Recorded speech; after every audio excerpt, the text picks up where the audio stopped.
تفسیر القرآن۔ آج کا سبق سورۃ الکہف، آیت نمبر 89 سے 94 تک۔ اعوذ باللہ من الشیطان الرجیم، بسم اللہ الرحمن الرحیم۔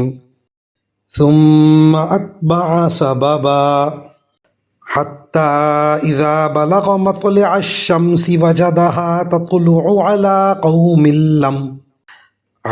قوم لم نجعل لهم من دونها سترا كذلك وقد أحطنا بما لديه خبرا ثم أتبع سببا حتى إذا بلغ بين السدين وجد من دونهما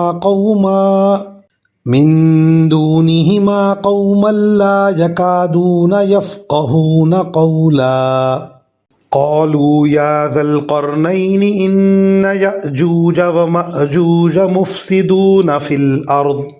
مفسدون في الأرض فهل نجعل لك خرجا على أن تجعل بيننا وبينهم سدا۔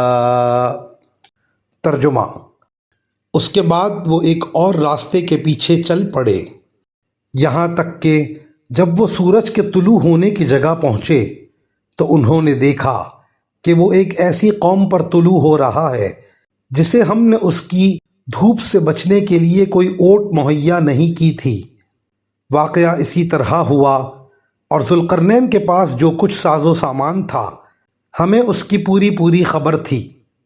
اس کے بعد وہ ایک اور راستے کے پیچھے چل پڑے، یہاں تک کہ جب وہ دو پہاڑوں کے درمیان پہنچے تو انہیں ان پہاڑوں سے پہلے کچھ لوگ ملے جن کے بارے میں ایسا لگتا تھا کہ وہ کوئی بات نہیں سمجھتے۔ انہوں نے کہا، اے ذوالقرنین، یاجوج اور ماجوج اس زمین میں فساد پھیلانے والے لوگ ہیں، تو کیا ہم آپ کو کچھ مال کی پیشکش کر سکتے ہیں جس کے بدلے آپ ہمارے اور ان کے درمیان کوئی دیوار بنا دیں؟ ان آیات کی تفسیر میں مفسرین کرام فرماتے ہیں یہ ذوالقرنین کے دوسرے سفر کا ذکر ہے۔ اس سفر میں وہ دنیا کی انتہائی مشرقی آبادی تک جا پہنچے تھے۔ یہاں کچھ غیر متمدن لوگ رہتے تھے، ان میں مکان بنانے اور چھتیں ڈالنے کا دستور نہیں تھا، سب کھلے میدان میں رہتے تھے، اس لیے دھوپ سے بچاؤ کے لیے کوئی اوٹ نہیں تھی، بلکہ سورج کی کرنیں ان پر براہ راست پڑتی تھیں۔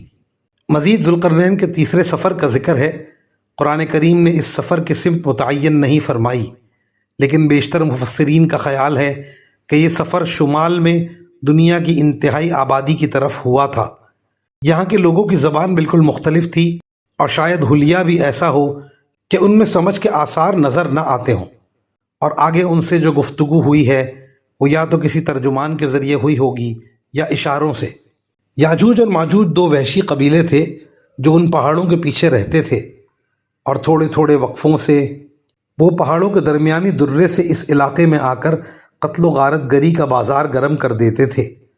علاقے کے لوگ ان سے پریشان تھے، اس لیے انہوں نے ذوالقرنین کو دیکھا کہ وہ بڑے وسائل کے مالک ہیں، تو ان سے درخواست کی کہ پہاڑوں کے درمیان جو درہ ہے اسے ایک دیوار بنا کر بند کر دیں تاکہ یاجوج ماجوج کا راستہ بند ہو جائے اور وہ یہاں آ کر فساد نہ پھیلا سکیں۔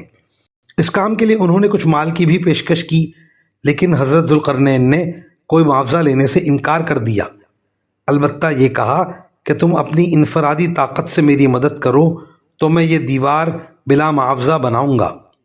وآخر دعوانا ان الحمد للہ رب العالمین۔